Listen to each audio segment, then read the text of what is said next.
Hello, everybody. Welcome back to the Hi, Castro guys. Files. How are you doing, honey? I'm great. How about you? Great. We've got I've got a fun one to share today. I'm excited. It'll be interesting. It's about some catacombs. They're really, really, really famous. Nice. But again, as always, first things first, go out, like, and subscribe to the YouTube channel, the Castro Files YouTube channel.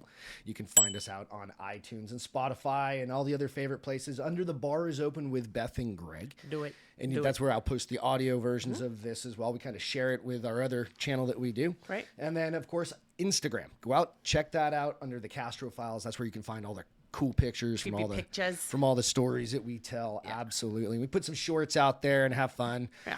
We've got It's a fun page. some bloopers that are going to be coming. So some good ones. But yeah, absolutely. And then lastly, just go out to the Minor League Studios page. It's minorleaguestudios.com. And you can go into the shop up in the hamburger, the little lines. You can find us under the shop section up there, under the Castro Files. We've got some fun t-shirts and stuff out there. So and some other Good stuff. swag, as they say, right? So Merch. All right, you ready? Yeah. We're going to jump into this one. So little background on this. Okay.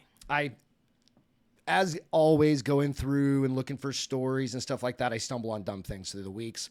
And this one popped up kind of in just another, I was looking for some other things, and it was about the Paris Catacombs. Okay. And then I remembered reading some stuff on it. So then I went down a rabbit hole, if you will. You do that a lot. Of all sorts of weird creepiness about the Paris Catacombs. Oh, cool. So there are some really weird stories about it. Couple little things. It's probably going to go into it in this. It will go into it in the story, but just kind of a front. Over 5 million human remains are in the catacombs. 5 million?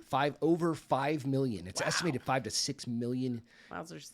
Basically, people's bones down there. We'll have some pictures here in a minute. Okay. Its origins from around 800 AD. And they were mining shafts like way, way, way long ago. Okay. And the catacombs stretch about 200 miles beneath the city of Paris. So it's really just, think about it, it's pitch black. Yeah. They've got some areas that tourists can go in, and it only encompasses about 2 miles of it. Yeah. Right? But people go into it, and ultimately they go in. You have all sorts of people that go down there. Like people are just, trying to get, I don't want to say they want to get lost, but they're doing different things. Some people live down there. Like there's all these creepy stories, right? Okay. But this one I remembered, and I was like, what about that video? We'll play the video here in a little bit. Okay. And it is about this guy that got lost in the catacombs. And it's the missing footage found. Okay. Right? So it's one of those like real life Blair Witch kind of situations. Yeah. And quite a few years ago, ABC even did a story on Zach it. Baggins has been down there as well. Right? Yeah. And they've shown the found Tons of footage. movies, too, taking off the scary. And we'll get into some of scary that. lore, the haunted we'll lore of play it, this. and then we'll talk about it after. But first things, let's go through this real quick. So this is from The Ghost in My Machine, Stories of the Strange and Unusual. And it's Unresolved, The Missing Man in the Paris Catacombs. This was April 23rd, 2018 by Lucia. So a quick Google search is all it takes to find it. Alleged video footage of a man who disappeared in the Paris catacombs in France in the early 1990s. It's not a long video, just about a minute and a half on its own, although there might be more to see depending on the context in which you find it.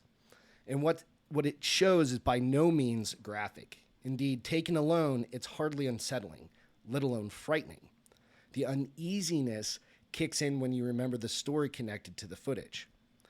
That it purports to show a man's final moments, and that man who filmed it is allegedly never seen again.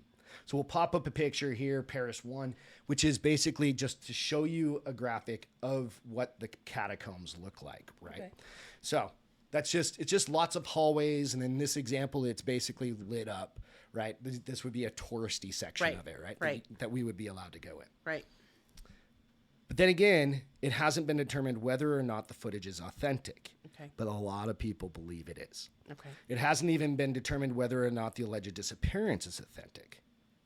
The Paris catacombs are spooky enough on their own, even without potentially unsolved disappearance to take into account. Ossuaries, cemeteries, and other places that house the remains of the dead tend to have that kind of effect on us. Mm-hmm. What's sort of interesting, though, is that the catacombs were originally built for an eminently practical purpose. They were meant to solve a public health crisis. Paris's history is vast. The oldest evidence we have of human habitation of the area dates back to about 1000 BCE, Wow. which, as you might imagine, has resulted in a lot of dead people over the millennia.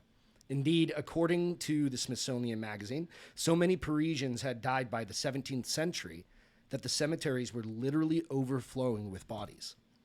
This in turn led to a rampant spread of disease, not to mention a pervasive smell of rot. And you can imagine what happened when heavy rain hit. Ugh, gross. So in 1786, the decision was made to empty the cemeteries and transfer the remains of the city's dead into the tunnels that existed below the streets of Paris. The tunnels had been created from the mining of limestone quarries centuries before. They were perfect, pre-built catacombs. Over the course of 12 years, the bodies of 6 to 7, and this one's a little higher, 6 to 7 million people were moved to what would become known as the Catacombs of Paris. Think about how many dead people that is. Think about their families and how angry they That's were. That's just generations and generations. That's a ton of people. Jeez, right? Naturally, the catacombs subsequently gained a reputation for being haunted. That's a lot of dead people. Did they just put the bones in there? They didn't like take a headstone? headstone? Show us picture number 2, if you don't mind, Peter. That's a picture of, they literally made art out of bones. That's right? Not art. That's creepy. But they did it intentionally. So the heads are obviously there, but where's the rest of them? They're in different parts. They literally made the bones okay. That's to weird. look like, and also for functional, to build walls and to make curves. Right. And then back then, we get into it, they did it as a tourist attraction. That's crazy. Even back then. The tunnels that make up the catacombs wend their way through the subterranean depths of Paris for more than 200 miles. And every one of those miles is lined with bones of long-dead Parisians. To give you a general idea of the total distance covered by the Paris catacombs, it's about the length of a trip by car between New York and Boston. It's a long way. And given how twisting, turning, and downright dark those tunnels are, it's possible, or it's perhaps inevitable that over the centuries, a few living folks would get lost down there among the dead. Indeed, one of these lost souls serves as an inspiration for the most enduring ghost story connected to the catacombs: the disappearance and subsequent death of Philibert Aspirate, something like that. Early in the catacombs' life, as an underground ossuary, Aspirate, a doorkeeper and porter for the Val de Grace Hospital, ventured down into the catacombs through a staircase accessible from the hospital's courtyard and was never seen alive again. Weird. His body was discovered in 1804. So they did find him. Yep. Okay. At which point he had been missing from his house for 10 to 12 years. According to his death certificate, which means his disappearance occurred somewhere between 1902. Oh, wait. It went backwards. Yeah. It's got the dates wrong here. Okay. So basically 10 to 12 years, right? So in a cruel twist of fate, his remains were found only a few feet from the exit. Oh. He was so close to getting out, and yet he didn't make it. It's so dark. That's creepy in it's itself. It's just so dark. Imagine being... It's like people that go spelunking, right? Like caving. Just can't even see the hand in front of your face. Out, yeah. Right? Like we've been into some caverns, like the Carlsbad Cavern or something like that, and they flick off the light just to make it... Show you what it's like. This is really what it's like, right? Imagine, yeah. Perhaps that's why many believe that he's still down there. In one way, he actually is. His tomb is located deep within the catacombs underneath Rue Henri Barbusse in an area that's restricted to the public. But according to some, his ghost wanders freely throughout the tunnels even now. He's said to protect those who venture into the catacombs, although from what they say, he might need protecting, what they might need protecting from, most fear to say. More recently, less spookily, although no less frightening, 2 teenagers spent 3 days lost in the catacombs in 2017 before being found June 14th. Wow. They're fine now, but so this is a few years back, right? They're fine now, but they were taken to the hospital and treated for hypothermia. Yeah. It's unknown how they got in there, with the exception of the roughly 1.25 miles of tunnels that are officially open to the public. Yeah. In which, it should be noted, no one has ever gotten lost. As an operator of the Catacombs Museum told The Guardian in the aftermath of the story, it's been illegal to enter the catacombs since 1955. Entrances and exits to the tunnel are regularly tracked down and boarded up, making it increasingly difficult to find your way into restricted areas of the catacombs. Okay. But even as we talked about, the Ghost Adventures guys found somebody that could get them in there. It wasn't Ghost. It was just Zach by was himself. It was it's that just was, him okay. by himself. But yeah, I don't know if they snuck in there or if they got permission. Yeah, I either can't way. remember. It's been a while since I've seen it. That, however, has not stopped the truly dedicated from seeking out the dwindling number of open entrances, known as the cataphiles. They're cataphiles. These brave souls might enter the catacombs for a variety of reasons, ranging from throwing clandestine parties to simply wanting to explore. And in the early 90s, one such explorer allegedly lost their way, leaving behind a discarded camera with some unsettling footage. Okay. The black and white footage I'm going to show you here in just a second, and I'll show everybody as well, was a shot with a camcorder, likely an 8mm device using a video cassette. Digital camcorders weren't released yet until later in the 90s, consisting entirely of point-of-view shots. It's largely unremarkable until the final minutes. There it goes from simple views of the tunnel and bones, to something else. So give me just a second to cue this up. So keep in mind, this guy is just rolling through. So we'll go ahead and we'll play it for you now. So as you watch, he's just kind of meandering down, right? Mm-hmm. And this is from the ABC News, or like the family spot that they did. Okay. So there's going to be somebody talking over it as well.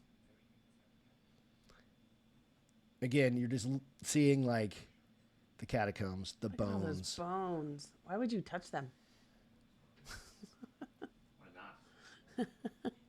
So you've got A body that's made a up marker. of bones. People think those are markers to find your way out. Okay. So in here in a second, he starts getting kind of spooked. Oh, he's running now. He's starting to walk faster. He's hustling. Is he speaking French? No. Oh.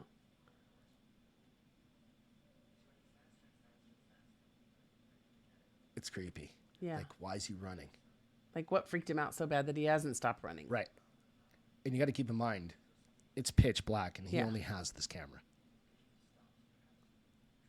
With the camera that has a light. The night vision.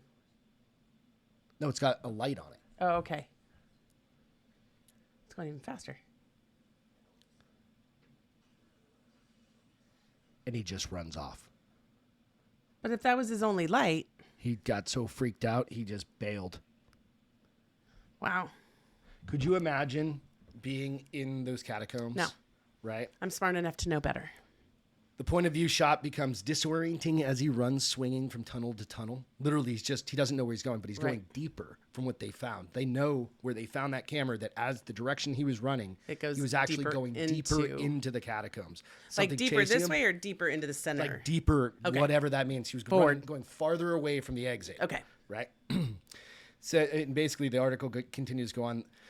We don't know if there is something following him, if there's Something freaked him out. something freaked him out. Then finally, the camera simply drops, as it says, right? Right. The camera was allegedly found in one of the deepest areas of the catacombs by the other explorers some years later. But the man who brought it down there was nowhere to be found. We've never identified the man. We've never found his remains either. We have no idea what happened to him. The timeline is equally hazy. Most sources identify the disappearance as having occurred in the early 90s, but don't identify a specific year. According to the podcast Haunted Places, however, it occurred in 1993 is what they noted. But it's also worth noting that Haunted Places always presents its stories as real, even when they may not be. So Well, it's weird that there wasn't a date on the video. So I mean, remember, like back in the day, we They had had the one of those video, cameras. they had the date in the But if bottom he corner. didn't have that set, because that was a setting on it. Yeah. Right? So while the podcast's historical research is consistently solid, many of the spookier aspects of the episode come from hearsay and urban legends. All of which is to say that I was unable to discover from where they got the year. That 93. 93. Right. So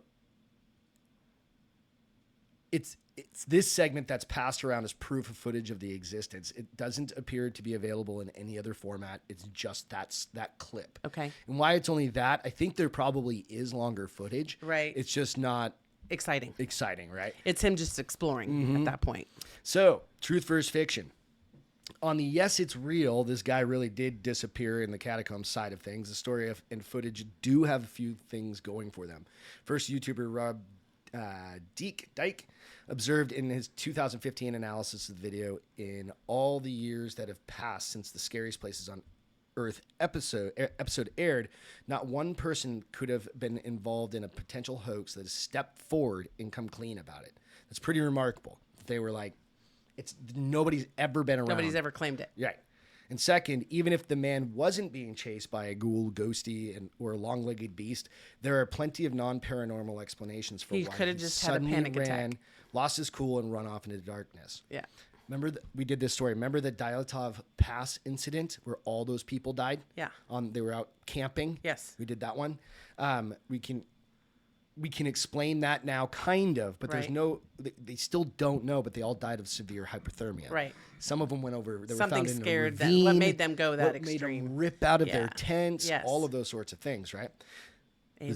Could this have triggered something in that guy? Yeah. Or he could have just got an anxiety panic attack and was like, This cool, is I what got to also get out of here. happens. Research has also found that disoriented people really do walk around in circles without meaning to, while isolation, particularly in the dark, can boost our anxiety, cause our mental performance to drop, and even prompt hallucinations. One study on sensory deprivation and isolation conducted in the 50s was meant to last 6 weeks, but famously its participants ended up being able to stand the conditions for only a few days. Yeah. We did that one about I did Russia. that. Well, and I did that one in the salt bath that was sensory. Nope. I was Sensory conjuring up things deprivation. in when my eyes closed. Oh, you're talking about when we did the salt bath, I was like, I got float tank. Yeah, The the float float tank. tank. I got the things that I was making up in my mind. I finally opened the door. And was that like, was I only need an light in hour. here. Yeah, yeah. So I So- totally got it. Yeah. So it's like I said, they only went for a Couple few days, days yeah. versus weeks. We don't know anything about how long the alleged missing man was down there in the catacombs, but we know what we do know is that the conditions he would have been in would have started to mess with his perception of reality after a while, which could account for some of the weirder things in the video. He may have had isolation-induced anxiety, to your point. He may have been disoriented, may have been hallucinating something was chasing him. Right. There are a lot more questions than answers with Correct. this video. Yeah, it's a good video though. It's a creepy one. Yes. So, That's good. what do you think? Was something following him? Was it anxiety? Was it Might have been everything. there are 6 million dead bodies down there, bones of dead bodies of But people. they never found him. They don't even know if it was real. That's the only part where I'm like, they didn't find a body. But when a pretty reputable news, But they found the camera, so you're going the right direction. So I would have probably kept looking. How are you gonna find his remains in a whole bunch of bones? Well, he'll probably still have his clothes on if he died down there. No, Unless that's he true. got crazy and took off all his clothes. Like Maybe. hypothermics do. Maybe. Yeah, if you get hypothermia, you rip off all your clothes. So thank you for cray. that, Peter. Absolutely. That's Hope a you good enjoyed story. that one. It's Yeah. a I'm good. gonna say something else Yep. though. Isn't it? Correct me if I'm wrong, but isn't it like something in like Catholicism or like early Christianity that you're not supposed to unbury a dead body? Unbury a dead body. I don't know. So I'm pretty sure it is like in early Christianity. So it's crazy that like in France, which is a very Christian country, yeah. especially earlier in time, that they would just Move. unbury the entire Yeah. cemetery of all of Paris. But if there's bury nowhere it to again. put more dead people, But that would just bring up other crazy shit Yeah. because of yeah, Yeah. doing that because could stir some stuff could, up. yeah. leaving that stuff. Yeah, Yeah. exactly. So you unbury a body to rebury it. There's You're all asking sorts for all of kinds of stuff you crazy just stuff made happen, angry. yeah. Yep. Exactly. I agree. 6 million relocated. I don't want to go. Let's go to the catacombs. I don't want to go. Can we spend the night there? Y'all are on your People own. do it. You can go on tours and you can go down there. They are only open until like 8 o'clock now. Let's fucking But do they it. extended it till like from like 5 to 8. That still Yeah. doesn't matter. Yeah. You're underground I'm and it's dark. I'll stay on top. Doesn't really have to be staying overnight when it's pitch I'll go black see anyway. the new Notre Dame. Notre Dame. Notre Dame. All right. All right. With that, thank you so much for tuning in. Give us a little thumbs up, a like, subscribe, share the show. Yeah, sharing Do is caring, All the good so stuff. please So pass thank us you so along. much and have a great Bye, guys. Love you.